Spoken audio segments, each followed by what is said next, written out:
Good afternoon, beautiful ladies around the world. We're still halfway through the month, so I can wish you a happy new year again. I'm so very grateful for your company, and I hope you have had a very good week so far. Happy Friday. This episode is titled Putting Life and Death in Context. And yes, it's the beginning of the year. We don't want to talk about things that will challenge us. But the reason for this conversation is to allow us to reflect on our New Year resolutions and the pace with which we set things in motion, oftentimes without much thought or a moment's consideration that this life we live is impermanent.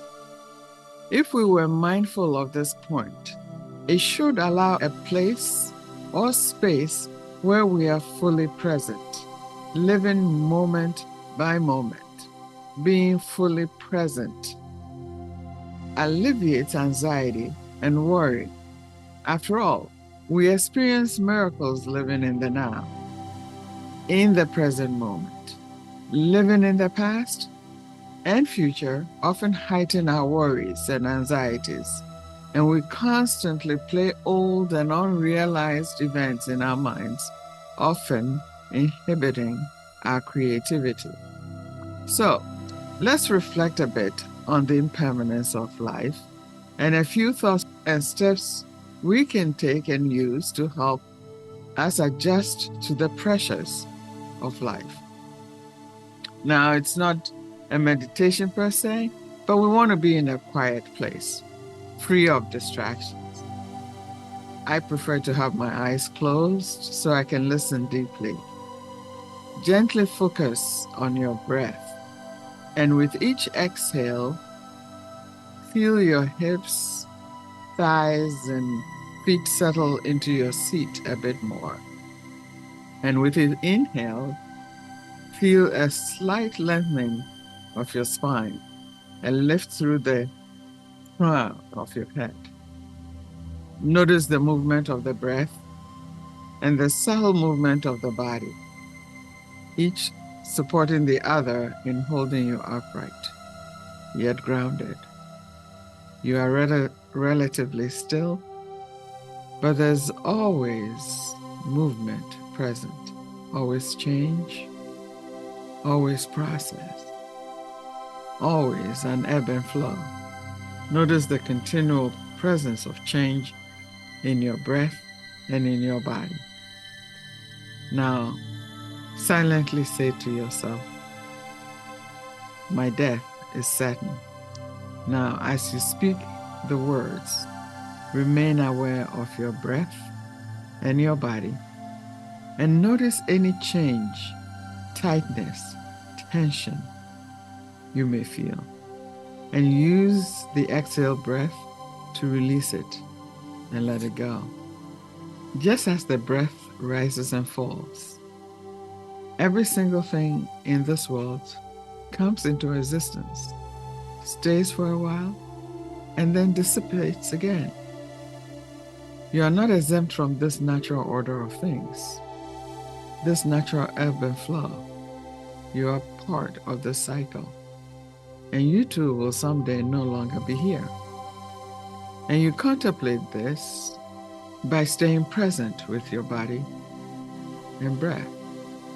Stay tall but relaxed, at ease in your shoulders, your belly and hips. And now silently say to yourself, the time of my death is uncertain. Now, as you speak these words, notice any changes in your body or a response through the breath. Take care to continue breathing patiently and fully. Take care to allow the body to soften. We cannot know the future. Anything can happen at any moment, and our lives are so fragile and precious. As if with a flash of lightning, this one life could end at any moment. As you contemplate that reality, note what's happening in your body and with your breath. Choose ease and a sense of freedom. To control is futile, so we choose instead to go with the flow. In this moment, recognize the flow of the breath itself and generate a deep gratitude. And I want to say this again, generate a deep, deep gratitude for the fact that you're here, healthy and well. You cannot know when it will all disappear, so rejoice for this opportunity, this one breath.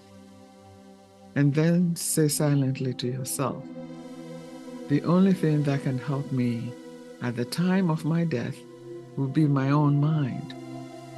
And just notice, is there a reaction in the body or in the breath? Recall that no matter how many friends you have, and no matter how many people love you, and no matter the family gathered around, when it is time, we'll leave this world on our own.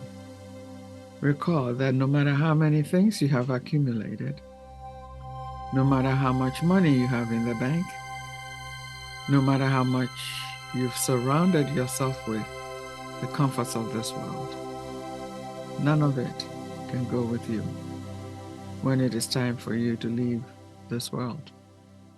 The only thing that can help you in that moment will be the stability of your mind, your clarity of mind, your ability to be present, patient, self-compassionate, and wise. And I want you to sit with these thoughts. Notice how it feels in your body and allow it to develop within you a bit of a sense of urgency. The opportunity you have to work on strengthening your mind is nowhere other than right here, right now.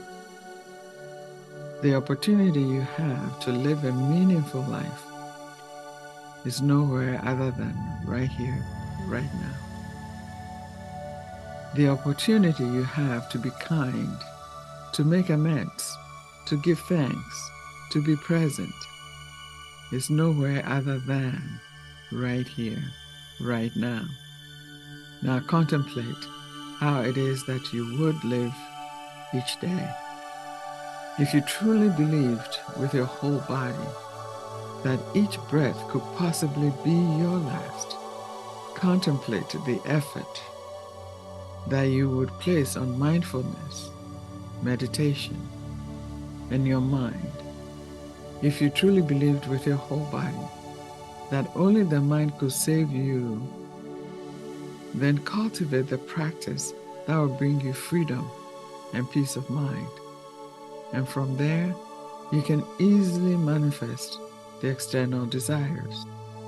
Remember that no matter how many friends you have, no matter how many people love you and how popular you are, none of these people can go with you at the time of your death.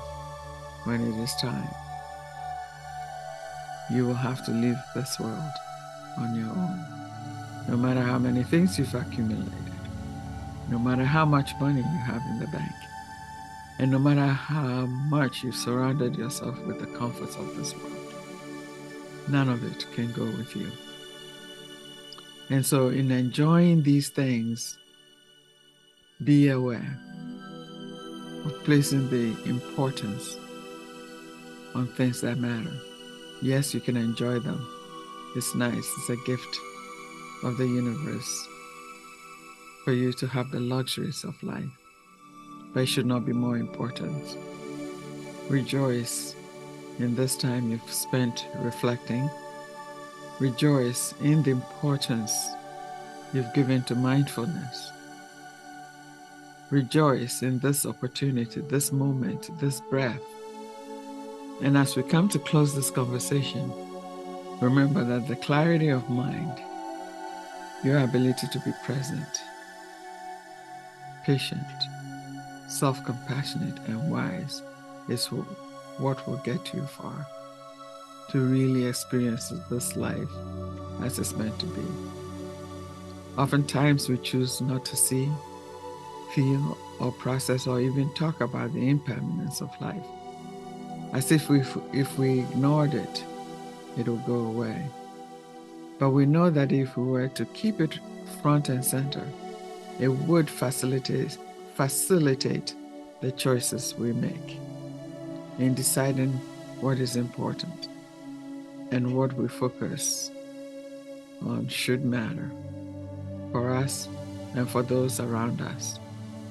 We should leave this planet knowing that our sojourn here mattered. So happy goal setting for the new year, bearing in mind and contemplating how it is that you live every day. Remember always to be a power, a force to be reckoned with. You are a woman of power and grace. Thank you again, and I'll see you in a couple of weeks. Please share your thoughts, and if you are able, join our self-reflection platform where you have a quiet, non-invasive processing of your thoughts. I want you to say it loud and clearly that you are a woman of power and grace. And so I say it first person, I am a woman of power and grace. And then now I go about letting the world know about that. You should do the same. Thank you for joining me. And once again, I thank you for the blessings and many blessings to you.